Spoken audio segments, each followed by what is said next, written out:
പിന്നല്ലേ ഉം. ഞാന് മദ്രസ പഠിക്കുന്ന സമയത്ത് ഉം.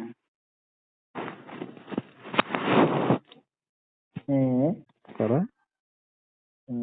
പഠിക്കുമ്പോ മദ്രസ പഠിക്കുന്ന സമയത്ത് ഒരു ഉസ്താദ് ഉണ്ടായിരുന്നു. ആ ഉസ്താദ് മദ്രസ വിട്ട് കഴിഞ്ഞാല് ഇങ്ങനെ എല്ലാ കുട്ടികളും പോകും. അപ്പൊ ഇന്നെന്ത് വേണം പോകാൻ സമ്മതിക്കൂല. ഞാൻ പറയും ഇതോ എടുത്തേക്ക്, പിന്നെ മേശ ഒന്ന് നന്നാക്കി വെക്ക്, മേശമേലെ ബുക്ക് എടുത്തേക്ക്, അങ്ങനെ എങ്ങനെയാന്നൊക്കെ പറയുന്നു. അങ്ങനെ കുറച്ച് ദിവസം അങ്ങനത്തെ ഒന്നുമില്ലേനു. നല്ല കുട്ടിയായിട്ട് എടുത്തേക്കേനു. പിന്നെ അങ്ങനെ മൂപ്പര് ഒരിയത്ത് വന്ന് നിൽക്കും, കയ്യൊന്ന് തട്ടി മേലൊക്കെ ഒന്ന് തട്ടി ഇങ്ങനെ കളിക്കും. അങ്ങനെ പിന്നെ അപ്പൊ ഞാൻ പറഞ്ഞ് എനിക്ക് കുറച്ച് കഴിഞ്ഞിട്ട് പോവല്ലേ. ഞാൻ ചോദിച്ചു എന്താ വെച്ചു. ഒന്നുമില്ല പറഞ്ഞു. അപ്പൊ കുട്ടികളൊക്കെ പോയാലും മൂപ്പര് അവിടെ പിടിച്ചു. ഞാൻ പറഞ്ഞു എനിക്ക് പോണം, എന്നോട് ചീത്ത വെക്കും നേരം വൈകിയാലേ പറഞ്ഞു.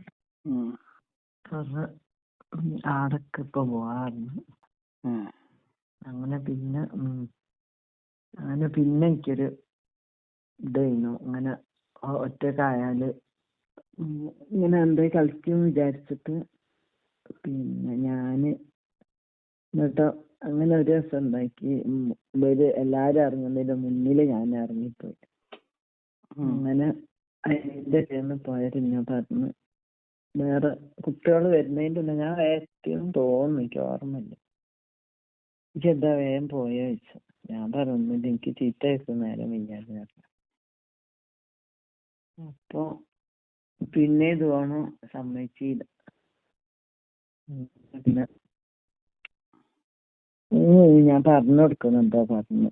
അങ്ങനെ പിന്നെ ഇതന്നെ ഇങ്ങനെ അവിടെ പിടിച്ചു അങ്ങനെ കളിച്ചു. പിന്നെ ഞാൻ പറഞ്ഞ ഞാൻ വരൂല ഇനി, ഞാൻ എന്തായാലും പറഞ്ഞു കൊടുക്കും എന്നോട് പറഞ്ഞു. പിന്നെ എന്തോ മുപ്പത്തി ഒരു പേര് പറഞ്ഞു. നമ്മളിപ്പോഴൊക്കെ ഉണ്ടല്ലോ അങ്ങനെ പിന്നെ എന്തോ പേടി തുടങ്ങിയിട്ട് എന്താന്ന് അറിയില്ല. പിന്നെ ഇങ്ങനെ നോക്കൂ, അത്രേ ഉള്ളൂ. എന്നിട്ടും പിന്നെ ഒന്നുമില്ല. അങ്ങനെ പിന്നെ വീട്ടില് ഭക്ഷണം കഴിക്കാൻ വരലുണ്ടായിരുന്നു മാസത്തിലൊരു ദിവസം. അതുവേണം ചോറ് കൊണ്ടുപോയി വിളമ്പിയിട്ട് കൊണ്ടുപോയി കൊടുക്കാറിയുമ്പോ ഞാൻ അറിയും എന്താ പറഞ്ഞാലും നമുക്ക് ദേഷ്യം പിടിക്കും. അപ്പൊ നമ്മള് കുട്ടികളല്ലേ എന്നുള്ള നിലക്ക് ആങ്ങളമാരൊക്കെ ഉണ്ട്, ഒരേ അവിടെയും ഇവിടെയും പോയി കൊണ്ടുപോയി കൊടുക്കും. എന്നിട്ട് ഇങ്ങനെ നോക്കും.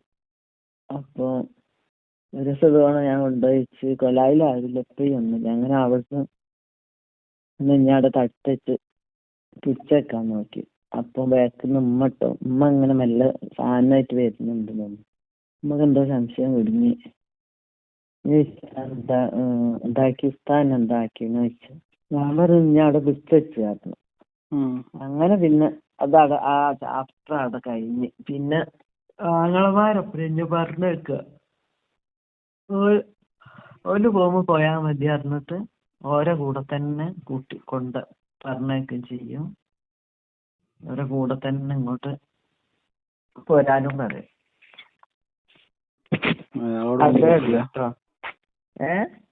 അയാളോടൊന്നും ചോദിക്കും പറയും ചെയ്തില്ല. അയാളോട് ഇപ്പൊ എന്തോ ചോദിച്ചിന്നും തോന്നുന്നു. പിന്നെ കുറച്ച് കഴിഞ്ഞാലാ കേൾക്കുന്ന ആരോ വേറെ ഏതോ കുട്ടിനോട് ഇങ്ങനെ എന്തോ ചെയ്തിട്ട് അയാളെ ഒഴിവാക്കി എന്നുള്ള ന്യൂസ് പിന്നെ കേട്ടെ. പ്രായമൊക്കെ ഉണ്ട് നല്ല. പിന്നെ അങ്ങനൊക്കെ ഏതൊക്കെ സ്ഥലത്ത് സംഭവിക്കുന്നുണ്ട്. മദ്രസയില് ഉസ്താദ്മാര് പറഞ്ഞേക്കുന്നത്. നമ്മളെ സ്കൂളിലുണ്ടായിരുന്നു അതുപോലെ ഒരു മാഷ് ഇബ്രാഹിം കുട്ടി എന്നറിയോ, ഏതോ സ്കൂളിൽ നിന്ന് വന്നതാ. അത് 6 7 പഠിക്കുമ്പോട്ടാ. അതുപോലെ അങ്ങനെ മൂപ്പരാൾക്ക് ഒരു സ്വഭാവം ഉണ്ടായിരുന്നു. പെൺകുട്ടികളെ പാവാട പിടിച്ചെനിക്ക്. അത് ഏതോ സ്കൂളിൽ നിന്ന് ഇങ്ങനെ എന്തോ കളിച്ചിട്ട് കുട്ടികൾ പരാതി അറിഞ്ഞിട്ട് ഒഴിവാക്കിയിട്ട് നമ്മളെ സ്കൂളിൽ വന്നു. എന്നിട്ട് പിന്നെ കഥ ഇയാളൊക്കെ ആണുള്ളത്. പിന്നെ അയാളെ ഇവിടുന്ന് പുറത്താക്കി നമ്മളാൾക്കാരും. അതെന്ത് ചെയ്തിട്ടാ? അത് തന്നെ പാവാട പൊന്തിച്ചാളും പെൺകുട്ടികളെ അതേന് അയാളെ പണി. അങ്ങനെ കുട്ടികളെ ടീച്ചറോ പറഞ്ഞു. എന്തേനു ഒരു വിവരമില്ല. പിന്നെ കിടന്നോ? ഉറങ്ങിപ്പോയാ? എന്നിട്ട് സ്ലിപ്പായോ വിളിച്ചേ?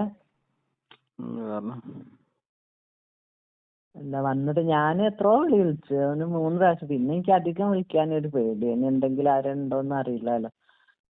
വോയിസ് അയച്ചിട്ടു അല്ല മെസ്സേജ് അയച്ചിട്ടു ഒരു അഡ്രസ് ഇല്ല. എന്തേ പറ്റിയ വിചാരിച്ചു. ഇങ്ങനെ സുഖമില്ലാതെ കിടക്കുന്നതല്ലേ, അപ്പൊ ഒന്ന് അന്വേഷിക്കണ്ടേ. വയ്യാതൊക്കെയല്ല, ഒറ്റക്കുമാണ്. മെസ്സേജ് അയച്ച എത്രയോ നേരം അയച്ചു, ഒന്നുമില്ല. വിളിച്ചിട്ടും ഇല്ല, മറുപടി എന്തെങ്കിലും വേണ്ടേ. അപ്പൊ ഒരു ടെൻഷൻ, അതാ പിന്നെയും വിളിച്ചേ. പിന്നെ ഫുള്ള് വിളിക്കാൻ ഇനി ആരെങ്കിലും അവിടെ വന്ന് ഫോൺ ഇട്ട് അതും പ്രശ്നമല്ല, അതും പേടിയുണ്ട്. എന്തേ ഉച്ചക്ക് എന്താക്കി? ഭക്ഷണം കഴിച്ചോ എന്തെങ്കിലും? എന്തെന്ന്? ചോറുന്നോ? വെള്ളം ഒഴിച്ചിട്ട് തിന്നു. കഞ്ഞിയാക്കി കുടിച്ച പോരെ? അതന്നെ, ചോറിൽ കുറച്ച് വെള്ളം ഒഴിച്ചിട്ട് തിന്നു. ഒക്കെ എഴുതി വെച്ചിട്ടുണ്ട് അവിടെ പോയ കാര്യങ്ങൾ. എന്ത് ചെയ്യേക്ക്? ഹലോ, പിന്നില്ലേ?